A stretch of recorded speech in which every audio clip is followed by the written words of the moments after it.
Hello dear student, my self doctor Prashant Kumar Desai. Last time जो हमने discuss किया था pharmacognosy and phytochemistry first subject के अंदर लिस्ट ऑफ एक्सपेरिमेंट के बारे में डिस्कशन किया था। आज हम अपना पहला प्रैक्टिकल स्टार्ट कर रहे हैं और इस प्रैक्टिकल जो ऑब्जेक्ट रहेगा to perform the chemical test and identification of the carbohydrate containing drug. तो दो ड्रग हैं हमारे पास, एक तो आगार है और एक हमारी ड्रग है अकेशिया ड्रग। इनके आज हम केमिकल टेस्ट परफॉर्म करेंगे। मैं आपको ये जो प्रैक्टिकल जो परफॉर्म किया है स्टूडेंट के द्वारा उसकी सॉफ्ट कॉपी व्हाट्सएप ग्रुप पे सेंड कर दूँगा और आपको इसी तरीके से अपनी फाइल में लिखना है। इसके अंदर सारी की सारी कंप्लीट इन्फॉर्मेशन है जो कि आपको प्रैक्टिकल फाइल में लिखने के लिए ज़रूरी है, मगर यहाँ पे उससे पहले हमें पता होना चाहिए कि हम किस तरीके से प्रैक्टिकल को परफॉर्म करेंगे, किस किन बातों का ध्यान रखा जाएगा। तो यहाँ पर इस प्रैक्टिकल में जो कि बच्चे ने लिखा है, इसमें कुछ पॉइंट पे मैंने रेड पेन से क्रॉस लगा रखे हैं, तो वो पॉइंट आप अपनी फाइल के अंदर नहीं लिखेंगे। जब वो आएंगे तो मैं उनको एक बार आपको इंडिकेट कर दूंगा। तो अपने प्रैक्टिकल्स के बारे में बात करते हैं। आज का प्रैक्टिकल है वो perform the chemical test of the two given drugs. एक तो आगार है और एक हमारी अकेशिया ड्रग है। जब हम अकेशिया और आगार ड्रग के बारे में बात करते हैं तो थोड़ी जानकारी इनके बारे में हमें होनी चाहिए। जैसे कि जब हम इन दोनों के बारे में बात करते हैं, दोनों ही कार्बोहाइड्रेट कंटेनिंग ड्रग्स हैं, और दूसरी बात दोनों ही अनऑर्गेनाइज्ड ड्रग की कैटेगरी के अंदर आते हैं। लास्ट लेक्चर के अंदर हमने ऑर्गेनाइज्ड एंड अनऑर्गेनाइज्ड ड्रग के बारे में डिस्कस किया था। तो अनऑर्गेनाइज्ड ड्रग होते हैं जिनके अंदर पर्टिकुलरली कोई सेलुलर स्ट्रक्चर नहीं हुआ और ये प्लांट प्रोडक्ट की फॉर्म में या फिर सिक्रीशन की फॉर्म में ऑब्टेन होती हैं। और इनको हम किस मेथड से ऑब्टेन कर सकते हैं? इंसीजन मेथड से ऑब्टेन कर सकते हैं, डिस्टिलेशन मेथड से ऑब्टेन कर सकते हैं और एक्सट्रैक्शन मेथड के द्वारा इनको ऑब्टेन किया जा सकता है। तो सबसे पहले हम अपने ड्रग के बारे में बात करते हैं जिसका नाम है आगार। आगार जो है इसको कई नाम से जाना जाता है। इसको जापानीज आगार के नाम से भी जाना जाएगा या फिर आगार के नाम से भी जाना जाता है। जब हम आगार के बारे में बात करते हैं तो आपको याद होगा जो प्लांट टिश्यू कल्चर के अंतर्गत बात करते हैं तो एक कल्चर मीडिया नाम लिया जाता है। वो जो कल्चर मीडिया में मेन इंग्रेडिएंट होता है जिसके द्वारा मीडिया की फॉर्मेशन होती है वो हमारी ड्रग आगार से ही होता है। ये एक जिलेटिनियस सब्सटेंस होता है जो कि हमें एल्गी से ऑब्टेन होता है। तो इसका मतलब ये हमें सी प्रोडक्ट की फॉर्म में एल्गी के द्वारा ये हमें ऑब्टेन होता है। और जब हम इसकी वैरायटी के बारे में बात करते हैं, बहुत सारी वैरायटी से हम आगार ऑब्टेन होता है। इसका जो बोटानिकल नेम है वो जिलेडियम आंसी है, जिलेडियम कार्टिलेजिनम है, जिलेडियम प्रोटीजियस है और जिलेडियम कॉन्फेरियोट्स भी इसकी बोटानिकल नेम के अंतर्गत ये पाया जाता है। अगर हम और इसके बारे में बात करें तो बहुत सारी स्पीसीज इसकी अवेलेबल हैं। ये थोड़ा सा ब्लर्ड हो गया है, मैं इसकी फिर से फोटो खींच के आप भेज दूंगा।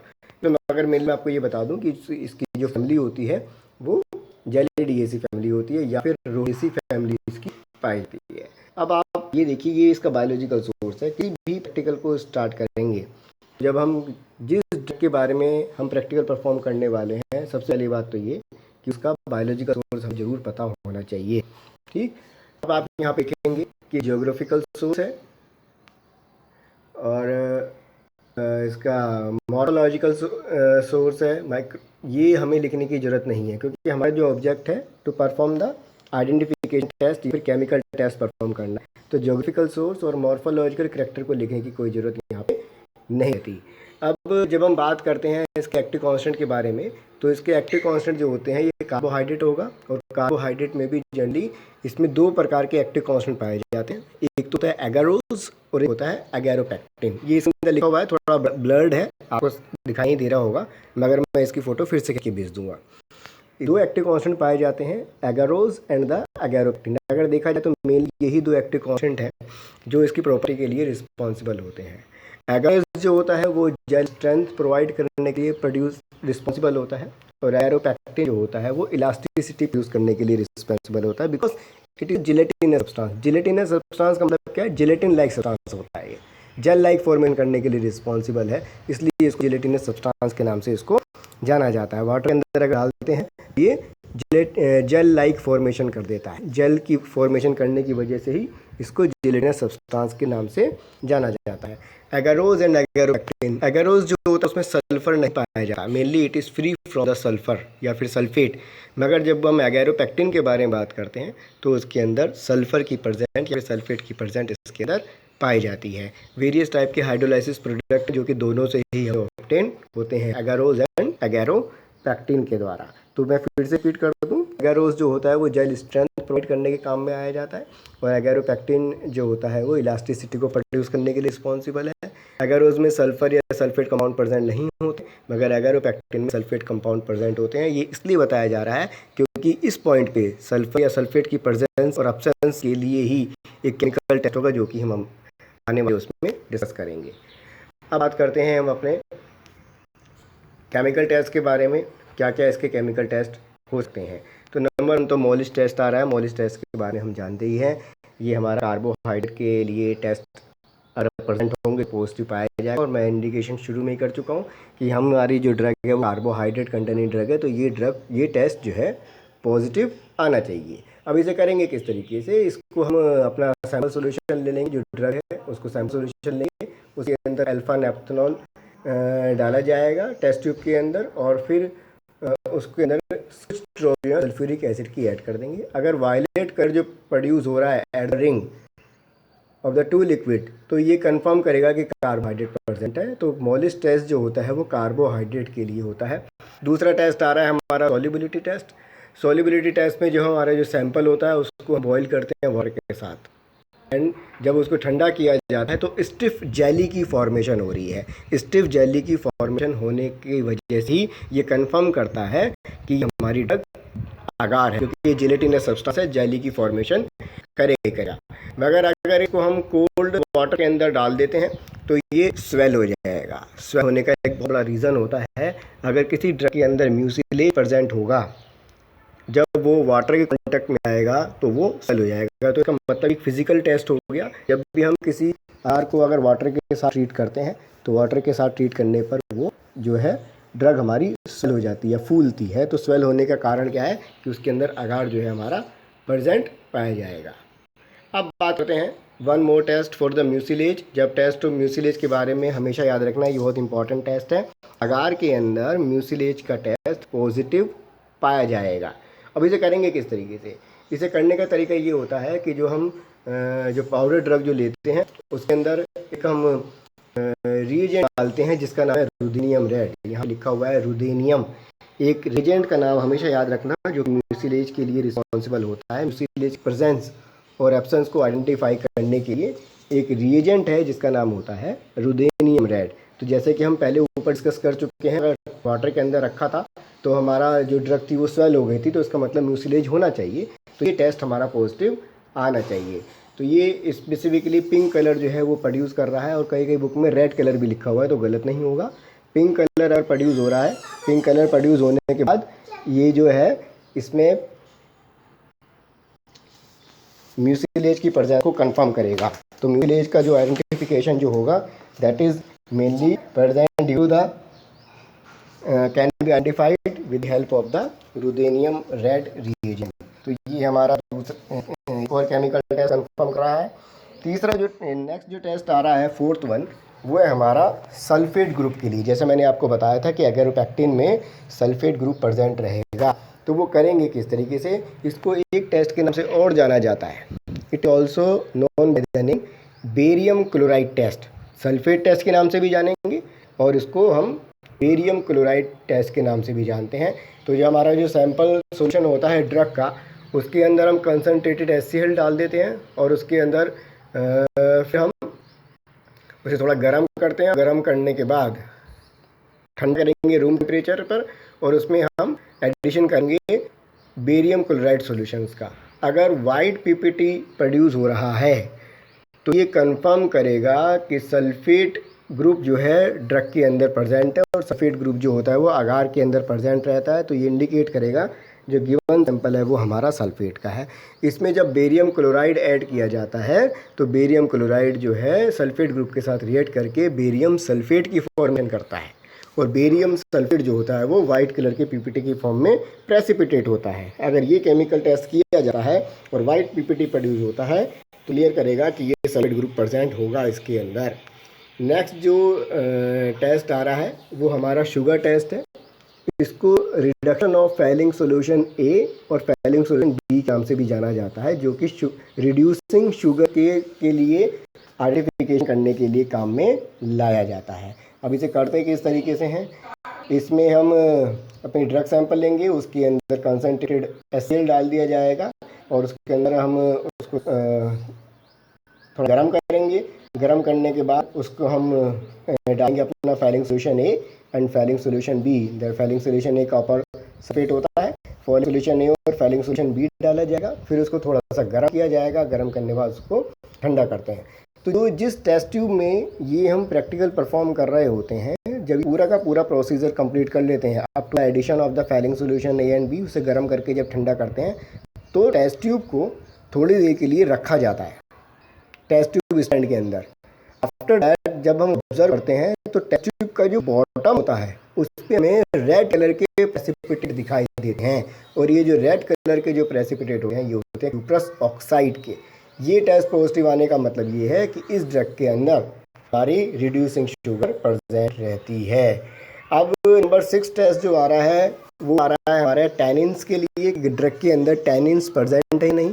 टैनिन क्या होते हैं, ये हमारे एक सेकेंडरी मेटाबोलाइट्स होते हैं जो कि ड्रग के अंदर प्रेजेंट रहते हैं। मगर ये कंफर्म करना है कि अगार के अंदर टैनिन है या नहीं। केमिकल कांस्टेंट में कहीं पर भी टैनिन का नाम नहीं आया है, तो मतलब ये टेस्ट हमारा नेगेटिव आना चाहिए। मगर हमें पता होना चाहिए इस तरीके से ये केमिकल टेस्ट परफॉर्म करते हैं। तो इस टेस्ट का नाम होता है टैनिक एसिड टेस्ट। तो टैनिक एसिड टेस्ट के बारे में जब बात करते हैं तो इसके अंदर टैनिक एसिड डाला जाएगा, और टैनिक एसिड डालने पे कोई भी प्रेसिपिटेट फॉर्म नहीं हो रहा, तो that is the distinction from the gelatin. एक बात और आ रही है कि जेलेटिन जो होता है कि अंदर टैनिक एसिड टेस्ट जो है वो पॉजिटिव पाया जाता है। तो जिलेटिन में ये केमिकल टेस्ट पॉजिटिव पाया जाएगा, मगर अगार के अंदर ये केमिकल टेस्ट पॉजिटिव नहीं पाया जाएगा।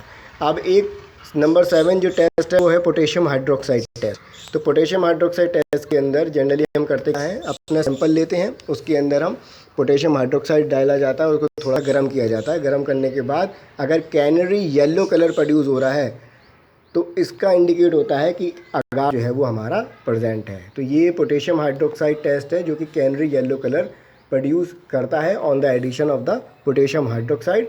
पोटेशियम हाइड्रोक्साइड इंडिकेट करेगा अगर ये टेस्ट पॉजिटिव आ रहा है तो इसका मतलब होगा येलो कलर प्रोड्यूस हो रहा है, तो अगार ही ड्रग हमारे को सैंपल के रूप में दिया गया है।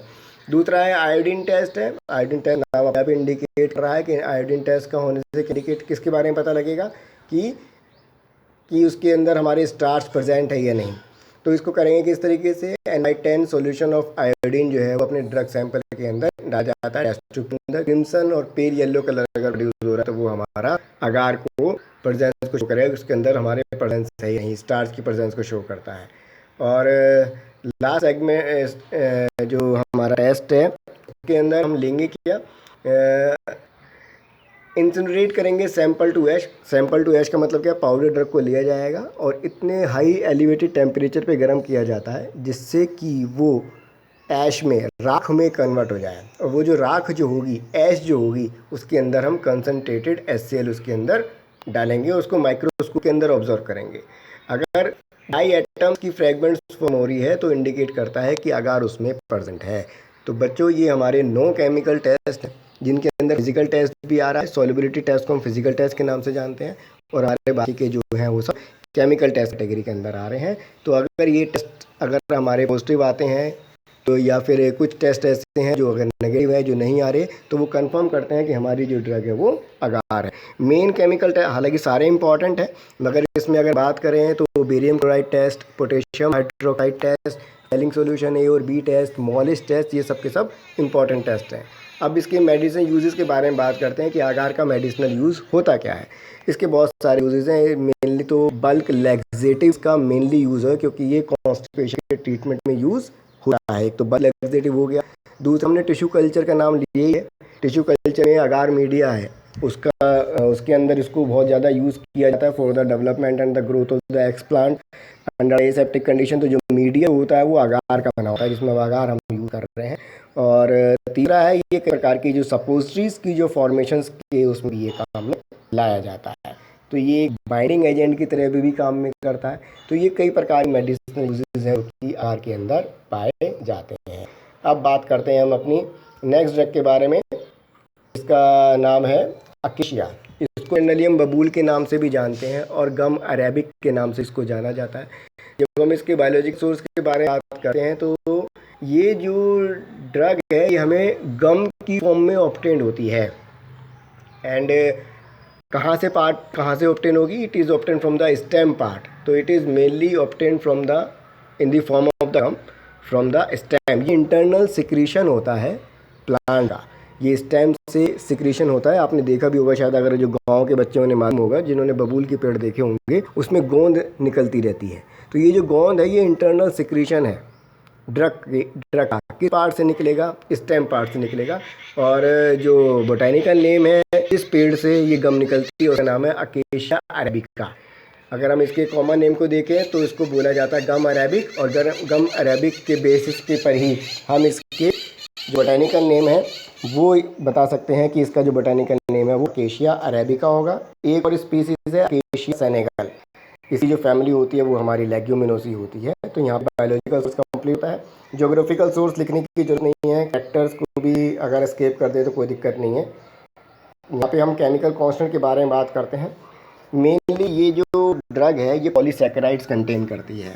पॉलीसैकेराइड्स का मतलब क्या है कि उसके अंदर बहुत सारी जो मोनोसैकेराइड यूनिट है आपस में लिंक्ड रहती हैं, इन्हें पॉलीसैकेराइड्स बोला जाता है। अब इनके अंदर एक मेन एक्टिव कांस्टेंट प्रेजेंट होता है जिसका नाम होता है अरेबिन। और अरेबिन होता क्या है? It is a mixture of calcium, magnesium and potassium salt of Arabic acid. ये इसके अंदर मेनली एक्टिव कांस्टेंट प्रेजेंट रहेगा। और अगर अरेबिक एसिड का हाइड्रोलाइसिस कर दिया तो बहुत सारे कंपाउंड हमें ऑब्टेन होते हैं। D galactose, L arabinose, L rhamnose, L galacturonic acid, ये है हमें कंपाउंड जो हैं हाइड्रोलाइसिस करने पे ऑब्टेन होते हैं। और दूसरा इसके अंदर एंजाइम्स भी पाए जाते हैं जिनको हम ऑक्सीडेज एंजाइम के नाम से या फिर पर ऑक्सीडेज एंजाइम के नाम से भी जानते हैं। एंजाइम के नाम को जरूर दिमाग में रखिएगा क्योंकि इनके ऊपर एक केमिकल टेस्ट स्पेसिफिकली आएगा जो कि ऑक्सीडेज एंजाइम की प्रेजेंस को इंडिकेट करेगा। और दूसरा अरेबिन, गम अरेबिक। अरेबिक जो है कौन नेम है? अकेशिया अरेबिका बोटेनिकल नेम है। और इससे मिलता जुलता ही एक्टिव कांस्टेंट का नाम आ रहा है अरेबिन, जो कि पॉलीसैकेराइड है। और वो एक मिक्सचर कंटेन करेगा calcium, magnesium and potassium salts of Arabic acid का। अब बात करते हैं केमिकल टेस्ट के बारे में। तो यहाँ पे मैंने आपको बोला है कि एक टेस्ट जो है बहुत इंपॉर्टेंट है, test for the oxidase enzyme.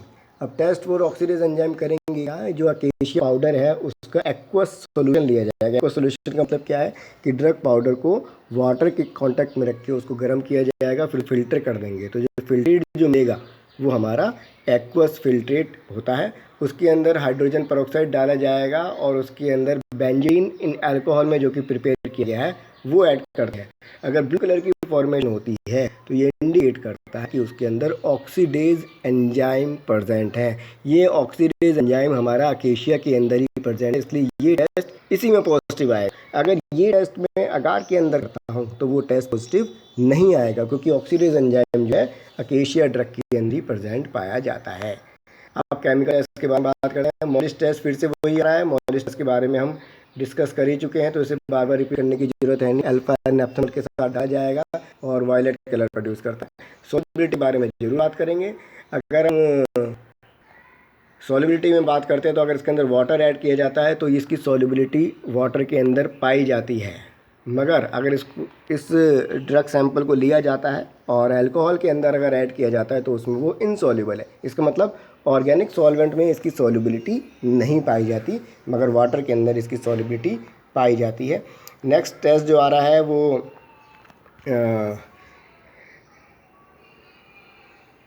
यहाँ पे हम जो ड्रग लेंगे और ड्रग के अंदर जो है हम बोरेक्स ऐड किया जाएगा। इसको बोरेक्स टेस्ट के नाम से भी जानते हैं। उसे गर्म किया जाएगा, गर्म करने के बाद उसे ठंडा किया जाएगा तो स्टिफ ट्रांसल्यूसेंट मास जो है प्रोड्यूस होगा। इसमें सिंपल जो है ड्रग सैंपल लिया जाएगा, एक्वा सॉल्यूशन ले सकते हैं और उसके अंदर हम बोरेक्स ऐड करेंगे। बोरेक्स ऐड करने के बाद स्टिफ ट्रांसल्यूसेंट प्रोड्यूस होगा, तो इसका मतलब अकेशिया उसके अंदर प्रेजेंट है। अब वन मोर टेस्ट आ रहा है जो कि लेड सब एसीटेट टेस्ट के नाम से जाना जाता है। ये इंपॉर्टेंट है, जो इसी में पाया जाएगा। सैंपल को लिया जाएगा टेस्ट ट्यूब के अंदर, उसमें फ्यू ड्रॉप जो है लेड सब एसीटेट की, लेड सब एसीटेट है, एक ड्रग आएगी जिसमें लेड एसीटेट डालेंगे, तो वो बाद में पढ़ेंगे कौन सी ड्रग, उसके बारे में डिस्क्रिप्शन बाद में आएगा।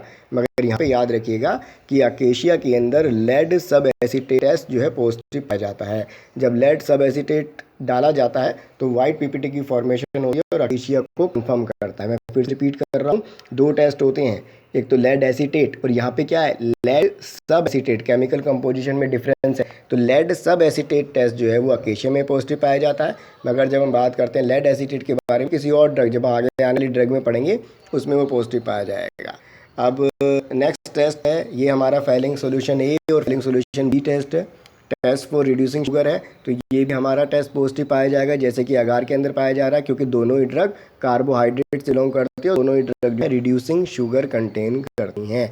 तो ये जो क्यूप्रस ऑक्साइड की फॉर्मेशन होगी और रेड कलर का प्रेसिपिटेट ऑब्टेन हो रहा है, तो फाइलिंग सोल्यूशन टेस्ट ए और बी पॉजिटिव आना चाहिए इसके अंदर।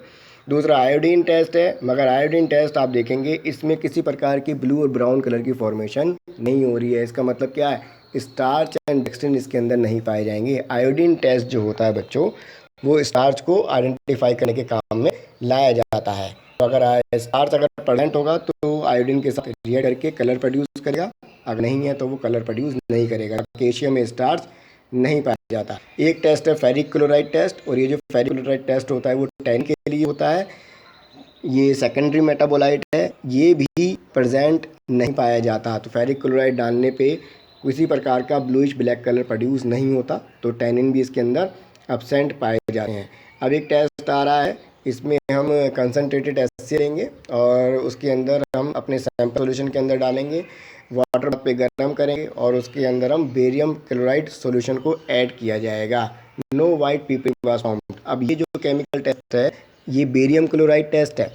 ये किसके लिए पॉजिटिव पाया जा रहा था, बेरियम क्लोराइड किसके लिए था, बेरियम सल्फेट बना रहा था किसके अंदर, अगार के अंदर।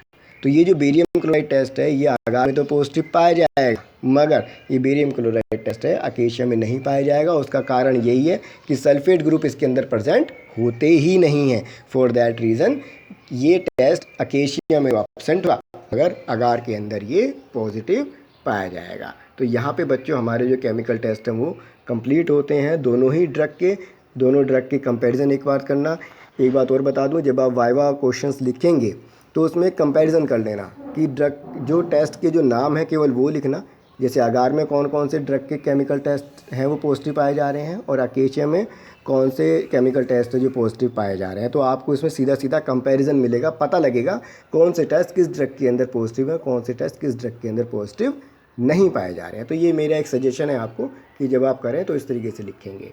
जब हम अकेशिया के यूज़ के बारे में बात करते हैं, बहुत सारे इसके यूज़ हैं।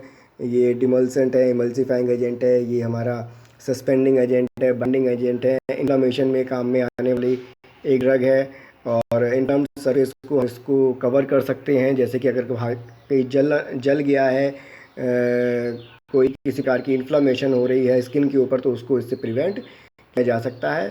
और एडेसिव और इंक की फॉर्मेशन में इसको हम यूज़ कर सकते हैं। तो बच्चों ये जो हमारे जो दो ड्रग थी ये मैंने आपको बता दी हैं, कौन कौन से केमिकल टेस्ट आपको इसमें परफॉर्म करने हैं और कैसे करने हैं, क्या रीज़न है, उसके बारे में मैंने आपको बता दिया है। तो यही आज आपका प्रैक्टिकल है जिसको आपको अपनी फाइल के अंदर लिखना है। ठीक है, कोई भी अगर आपकी क्वेरीज़ हो तो आप मुझे व्हाट्सएप नंबर पे अपनी क्वेरीज़ भेज दीजिएगा और प्रैक्टिकल को लिख ज़रूर लीजिएगा। तो आज के लिए इतना ही है, ठीक है। तो ये जो वीडियो मैं सेंड कर दूँगा। Okay, thank you, bye.